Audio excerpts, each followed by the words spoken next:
જય હિન્દ વિદ્યાર્થી મિત્રો, અને આજે આપણે આ વિડીયોની અંદર જે કરંટ અફેર્સ બેઝ ભારત અને વિશ્વની અંદર કે જે કરંટ અફેરમાં ખૂબ જ ચર્ચામાં રહ્યા હોય એવા ટોપિકને આપણે જોઈશું કે જે આવનારી કેન્દ્ર તથા રાજ્ય સરકારની પરીક્ષાની અંદર ખૂબ જ ઉપયોગી નીવડશે. તો ચાલો મિત્રો આપણે શરૂઆત કરીએ. તો પહેલા આપણે જોઈશું ગવર્નન્સ અને એડમિનિસ્ટ્રેશન વિશેની કે જે ભારતની અંદર પ્રથમ રહી હોય. તો પ્રથમ વાત કરીએ આપણે તો સંપૂર્ણ પેપરલેસ ડિસ્ટ્રિક્ટની સ્થાપના હાલમાં કેરળ રાજ્યની અંદર કરવામાં આવી છે કે કેરળના કલપેટ્ટા વાયનાડ જિલ્લા ખાતે ભારતની પ્રથમ પેપરલેસ ડિસ્ટ્રિક્ટ કોર્ટ શરૂ કરવામાં આવી છે. જ્યારે સિનિયર સિટીઝન કમિશનની સ્થાપના એ પણ આપણને કેરળ રાજ્ય દ્વારા કરવામાં આવી છે. તો વાત કરીએ વરિષ્ઠ નાગરિક પંચ એટલે કે સિનિયર સિટીઝન કમિશનર કે વરિષ્ઠ નાગરિકોના અધિકારોના રક્ષણ માટે કમિશન સ્થાપનાર કેરળ ભારતનું પ્રથમ રાજ્ય બન્યું છે. એટલે કે સિનિયર સિટીઝન માટેનું કમિશન કયા રાજ્યએ સ્થાપ્યું છે ભારતની અંદર પ્રથમવાર? તો એનો જવાબ પણ કેરળ આવશે. તો હવે વાત કરીએ એલ્ડરજી બજેટ વિશેની કે વડીલો માટે બજેટ લાગુ કરનાર ભારતનું પ્રથમ રાજ્ય કયું બન્યું છે?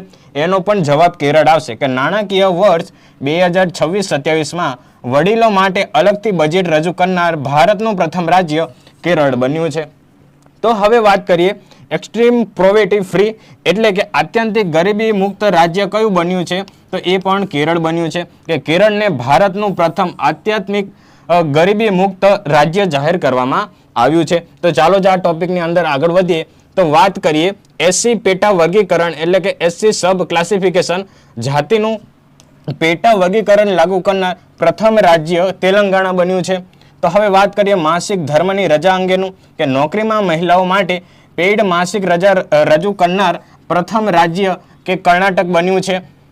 તો હવે આપણે આગળ વાત કરીએ તો ફેસ આઈડીથી રાશન વિતરણ કરનાર એવું ભારતનું પ્રથમ રાજ્ય હિમાચલ પ્રદેશ બન્યું છે. તો વાત કરીએ બંધારણ મ્યુઝિયમની સ્થાપના વિશેની તો ભારતનું પ્રથમ કોન્સ્ટિટ્યુશન મ્યુઝિયમ હરિયાણાની ઓપી જિંદાલ ગ્લોબલ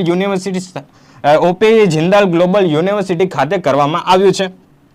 તો વાત કરીએ મહિલા સેલ્ફ ગ્રુપને આઈડી કાર્ડ્સ વિશેની તો આ પહેલ શરૂ કરનાર ભારતનું પ્રથમ રાજ્ય તમિલનાડુ બન્યું છે. તો આપણે ક્વિક રિવિઝન કરી લઈએ કે એસસી પેટા વર્ગીકરણને રજૂ કરનારું એટલે કે લાગુ કરનારું પ્રથમ રાજ્ય તેલંગાણા બન્યું છે. માસિક ધર્મની રજા આપનાર ભારતનું પ્રથમ રાજ્ય કર્ણાટક બન્યું છે. અને ફેસ આઈડીથી રાશન વિતરણ કરનાર પ્રથમ રાજ્ય હિમાચલ પ્રદેશ બન્યું છે. અને જ્યારે બંધારણ મ્યુઝિયમનું નિર્માણ હરિયાણાની ઓપી જિંદાલ યુનિવર્સિટી ખાતે કરવામાં આવશે. અને મહિલાની સેલ્ફ હેલ્થ ગ્રુપને આઈડી કાર્ડ્સ દ્વારા પહેલ શરૂ કરનાર તમિલનાડુ રાજ્ય બન્યું છે. તો ચાલો મિત્રો હવે આગળ વાત કરીએ આપણે પરિવહન અને ઇન્ફ્રાસ્ટ્રક્ચર વિશેની. તો એમાં આપણે જોઈશું કે ભારતનું પ્રથમ LNG diesel fuel demo train કે જે હાલમાં અમદાવાદ ખાતે શરૂ કરવામાં આવી છે.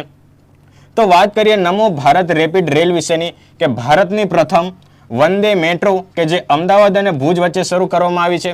જ્યારે પ્રથમ નમો ભારત રેપિડ રેલ, અહીંયા રેપિડ રેલની વાત થઈ રહી છે કે ટ્રાન્ઝિટ સિસ્ટમ દિલ્હીથી મેરઠ વચ્ચે લોન્ચ કરવામાં આવી છે. જો સામાન્ય આપણને નમો ભારત જે પ્રથમ ભારતની વંદે મેટ્રો પૂછે તો અમદાવાદ અને ભુજ ખાતે શરૂ થઈ છે.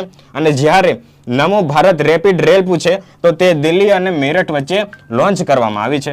તો વાત કરીએ સ્લીપર વંદે ભારત વિશેની તો સ્લીપર વંદે ભારત ટ્રેન ભારતની પ્રથમ કે જે કોલકાતાથી ગુવાહાટી વચ્ચે શરૂ કરવામાં આવી છે. તો એશિયાની સૌથી લાંબી માલગાડી કે જે ભારતીય રેલવે દ્વારા જેનું નામ છે રુદ્રાસ્ત્ર એની કિલોમીટર 4.5 કિમી ધરાવે છે લાંબી માલગાડીનું ટ્રાયલ હાથ ધરવામાં આવ્યું છે. તો આગળ વાત કરીએ રેલવે ટ્રેક વચ્ચે સોલર પેનલ વિશેની તો ભારતીય રેલવેએ વારાણસીમાં ટ્રેક વચ્ચે removable solar panel system install કરી છે.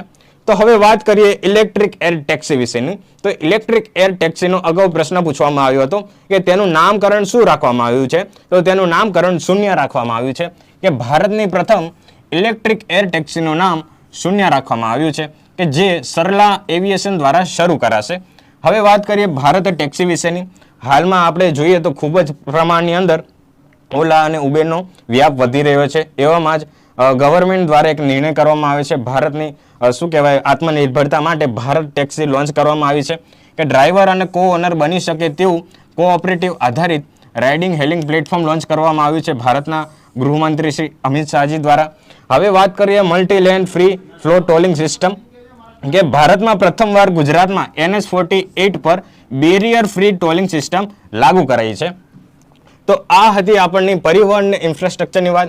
તો ફરીથી એક વખત ક્વિક રિવિઝન કરી લઈએ કે પ્રથમ LNG diesel fuel demo train કે જે અમદાવાદ ખાતે શરૂ કરવામાં આવી છે. નમો ભારત રેપિડ રેલ કે જે દિલ્હી અને મેરઠ વચ્ચે સંકળાયેલી છે.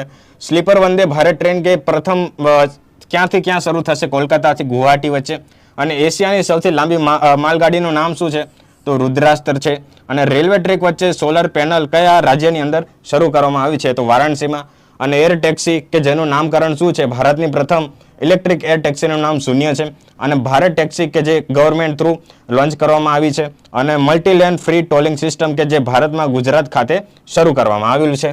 તો હવે આપણે વાત કરીએ બ્રિજ એન્ડ ટનલ્સ વિશેની. તો ભારતનો પ્રથમ ગ્લાસ સસ્પેન્શન બ્રિજ કે જેને બજરંગ સેતુના નામે ઓળખાય છે કે જેનું ઋષિકેશની અંદર નિર્માણ કરવામાં આવ્યું છે.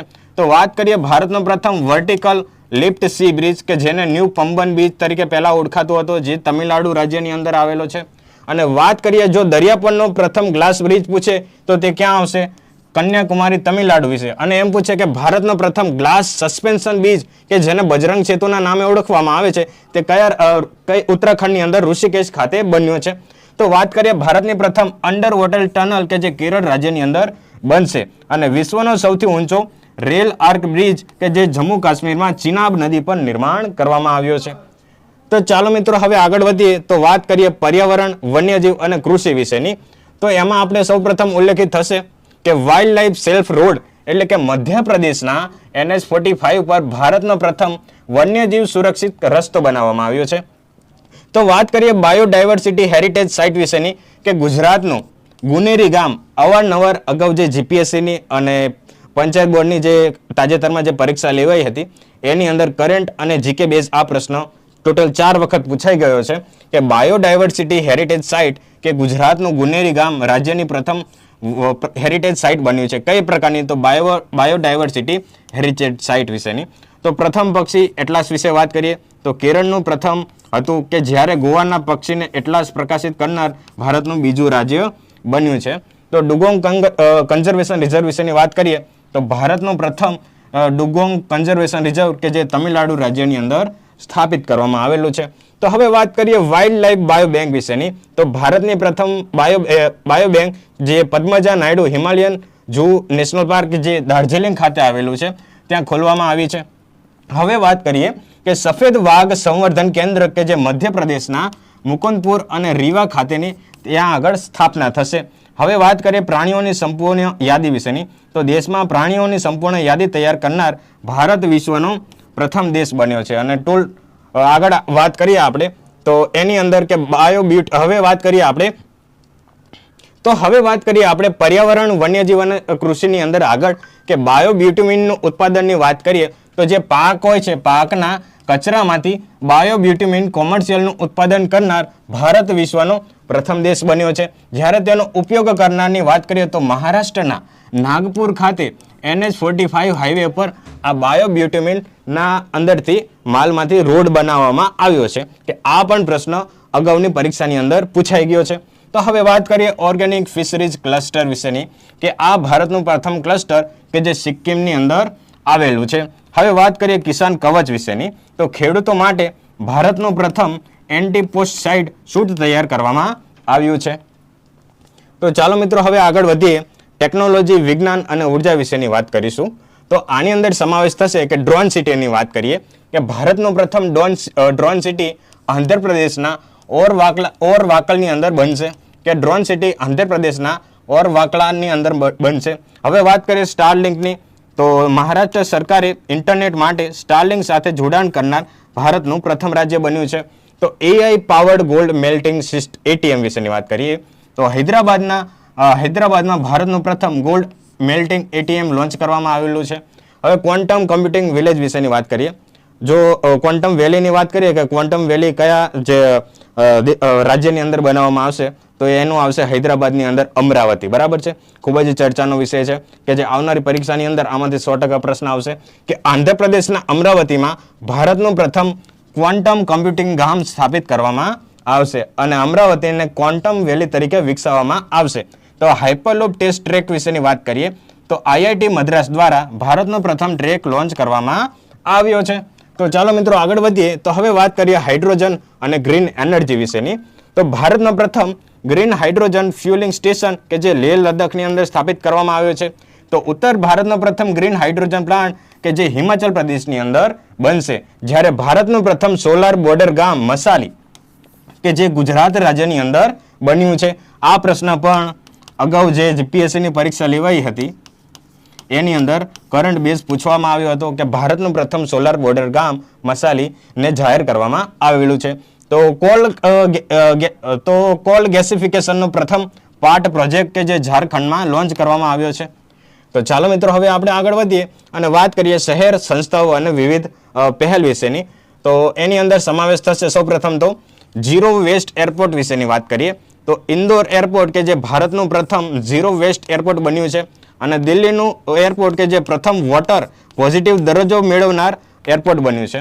તો હવે વાત કરીએ ઝીરો ફેસ્ટ વેસ્ટ ટાઉન સિટીની. તો ઉત્તર પ્રદેશનું લખનઉ શહેર કે ભારતનું પ્રથમ આવું શહેર બન્યું છે. તો વાત કરીએ સ્લમ ફ્રી સિટી વિશેની.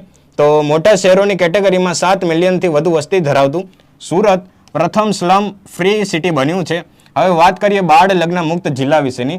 તો છત્તીસગઢનો બાલોદ જિલ્લો સત્તાવાર રીતે ભારતનો પ્રથમ બાળ લગ્ન મુક્ત જિલ્લો બન્યો છે. હવે વાત કરીએ 100% વીમા કવરેજ વિશેની. તો રાજસ્થાનનો અલવર જિલ્લો કે 100% વીમા કવરેજ ધરાવતો જિલ્લો બન્યો છે. તો આ હતી મિત્રો વિશ્વ અને ભારતની કરંટ બેઝ પરીક્ષાલક્ષી ફેક્ટ કે આમાંથી 100% પ્રશ્નો પૂછાશે આવનારી કેન્દ્ર તથા રાજ્ય સરકારની પરીક્ષાની અંદર. તો આવી જ પરીક્ષાલક્ષી માહિતી મેળવવા માટે જીએસ પોઈન્ટરની સાથે સંકળાયેલા રહો. જય હિન્દ.